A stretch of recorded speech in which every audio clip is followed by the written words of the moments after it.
ગિરનારનો બાળક છું. મને બહુ બોલતા નથી ભાવતું, પણ મહાદેવ બાપુ છે એમની કૃપાથી અહીંયા ઉપસ્થિત થયા છે.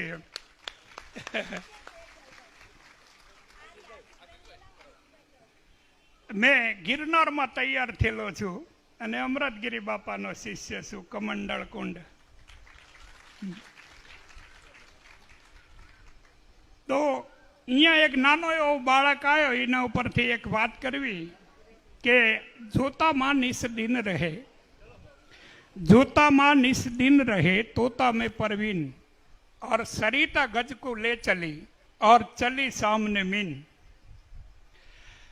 આનો અર્થ એવો થાય કે જે વ્યક્તિ જે વિષયમાં રાત દિવસ રચોપચો રહે તે વ્યક્તિ તે વિષયનો પારંગતમાં પારંગત થઈ જાય.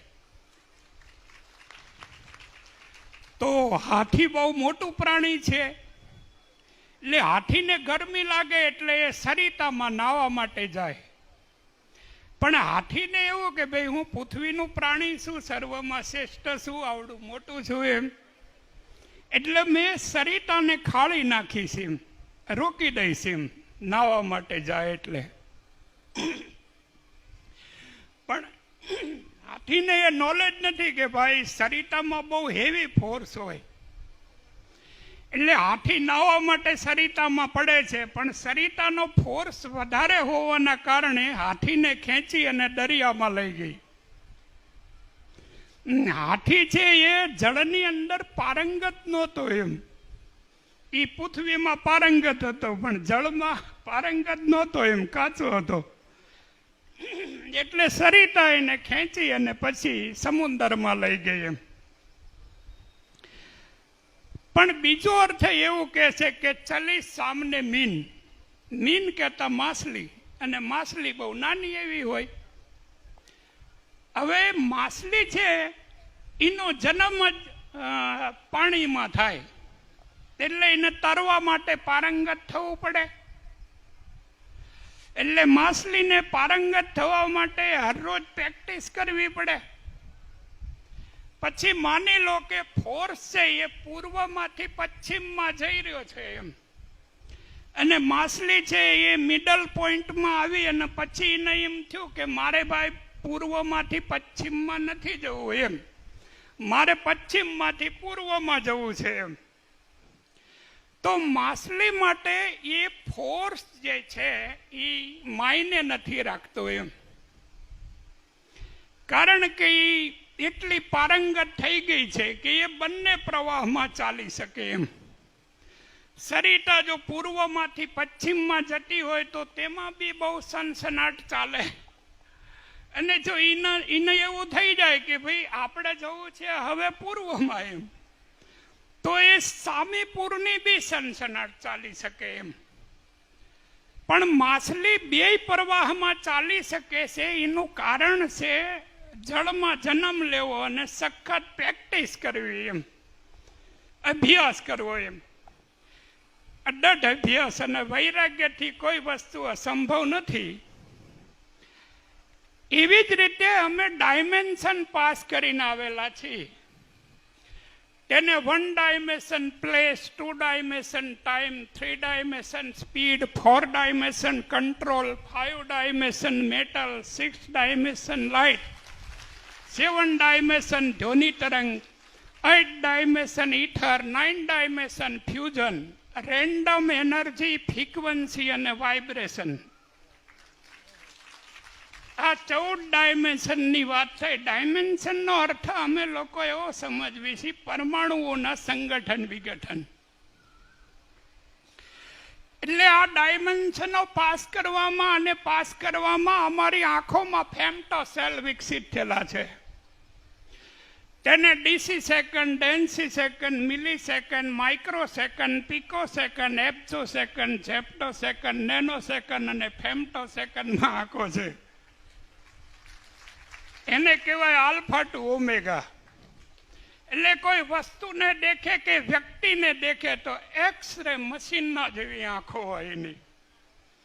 આર પાર જોઈ લે અને બોલે કશું નહીં એમ, ચૂપ થઈ જાય એમ. પણ એમ આ બધો અભ્યાસ કરવાની પાછળ યોગ છે. યોગ અમે અષ્ટાંગ યોગ કરેલો છે ગુરુના સાનિધ્યમાં રહીને. એટલે માઇન્ડની કક્ષાઓ બધી મેથેમેટિક્સ છે એમ.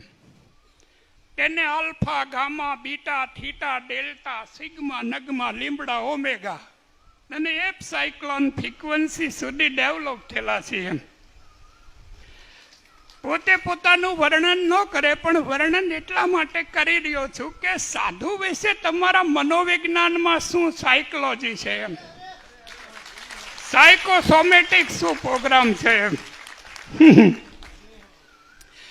એટલે દઢ અભ્યાસ અને વૈરાગ્યથી simple consciousness, self consciousness, cosmic consciousness, six sense, awareness અને સુપ્રીમ કોસ્મિક કોન્શિયસનેસ સુધી ડેવલપ થયેલો છે ગિરનારમાં.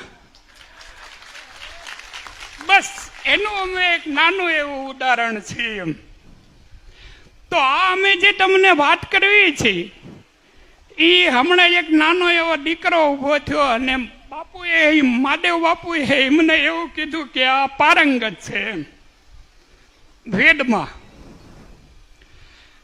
તો દઢ અભ્યાસ અને વૈરાગ્યથી કોઈ વસ્તુ અસંભવ નથી. મેં 17 વર્ષની ઉંમરે ક્વોન્ટમ સ્પીડ રીડિંગ નામનું વર્ઝન પ્રાપ્ત કરી લીધું. અને ક્વોન્ટમ સ્પીડ રીડિંગ નામનું વર્ઝન એટલા માટે પ્રાપ્ત કરી લીધેલું કે 100 શાસ્ત્ર, 18 પુરાણ, 52 ઉપનિષદ, 108 સમૃદ્ધ્યા અને 4 વેદ બધા સમાધિમાંથી ઉતરેલા છે એમ. એટલે ક્વોન્ટમ સ્પીડ રીડિંગ નામનું વર્ઝન એટલે પ્રાપ્ત કર્યું કે ઋષિ મુનિઓએ આટલી મહેનત કરી અને આવડા મોટા ગ્રંથો રચ્યા છે, તો આમાં છે શું એમ. પણ કોન્શિયસ માઇન્ડથી રીડ કરવું બહુ મુશ્કેલ છે એવડા મોટા ગ્રંથોને. એટલે અમે ક્વોન્ટમ સ્પીડ રીડિંગ નામનું વર્ઝન પ્રાપ્ત કરી લીધું. એટલે 1000 પાનાનો ગ્રંથ હોય તોય તમે એને ઓશિંગા ઉપર મૂકી અને સૂઈ જાઓ એટલે સવારે રીડ થઈ જાય. તમે અત્યારે સુધી જે એજ્યુકેશન લીધેલું છે એ બધું કોન્શિયસ માઇન્ડનું છે એમ.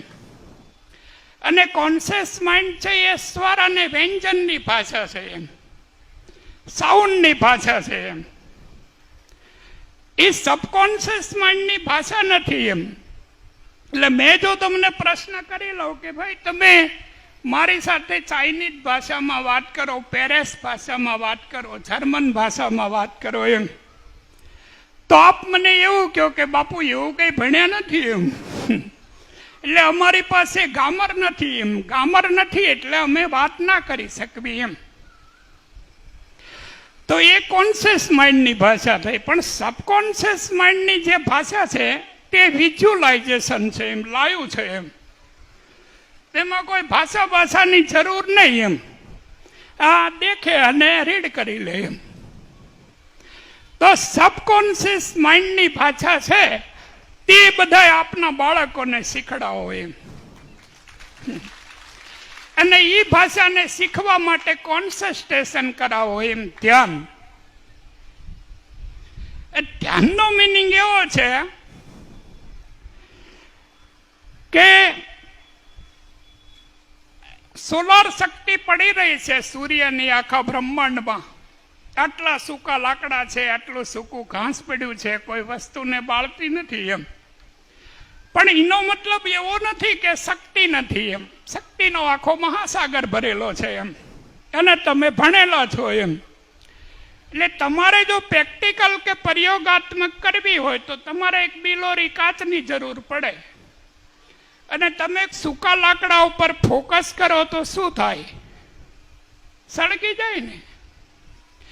બસ એવી જ રીતે તમે તમારા બાળકોને કોન્સન્ટ્રેશન શીખવાડો, મેડિટેશન. અને એ મેડિટેશન એ જ કામ કરશે કે conscious, unconscious, subconscious, supramental, six sense માઇન્ડની કક્ષાઓ ડેવલપ કરશે. અને હવે પછી જો એ રીતે તૈયાર ન થાય તો એને ગુરુકુળમાં લઈ આવો. એટલે બાળકોને હવે ગુરુકુળમાં બી ભણાવો એમ. આટલું બધું તમે સાયન્સ ને આ બધું ભણાવો છો તો ગુરુકુળમાં ભણાવો એમ.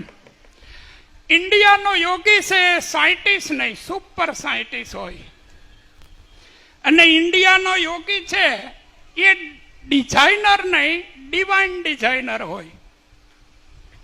એટલે સાધુઓ વિશે કે સંતો વિશે આપ સાયકોસોમેટિક પ્રોગ્રામ શું બનાવ્યો છે એ ખબર નથી એમ. પણ રોયલ ફોર્મમાં આ લોકો આવા જ હોય, અશ્વત્થામા જેવા, કુલગુરુ કૃપાચાર્ય જેવા, હનુમાનજી જેવા, બલિરાજા જેવા, જે અમર થઈ ગયેલા છે બધા. હા ને? તો જન્મ અને મૃત્યુ છે નહીં એમ. તમારું બોડી છે એ પદાર્થથી બનેલું છે અને પદાર્થ એક ફોર્મમાંથી બીજા ફોર્મમાં ટ્રાન્સફોર્મ થાય, મરે નહીં. અને તમારો આત્મા છે એ પ્રતિ પદાર્થ છે, એટલે એનું કોઈ દાડો રૂપાંતરણ ના થાય. અને તમે જે ઈષ્ટની ઉપાસના કરો છો એ એન્ટી પદાર્થ છે, એ તો કરોડો જન્મથી એવો ને એવો જ છે. અને આ એ જ યોગ છે. જો કલ્પ પહેલા સૂર્યને કીધો તો સૂર્યએ ઈશ્વાકુને કીધો, ઈશ્વાકુએ મનુને કીધો, અને મનુએ રાજ ઋષિઓને કીધો. અને રાજ ઋષિ મુનિઓએ આજ બી બધાને એનો બોધ આપે છે એમ. અમે બી એમાંથી આવી રહ્યા છો એમ. બોલો શ્રી કૃષ્ણ શરણમ મમ.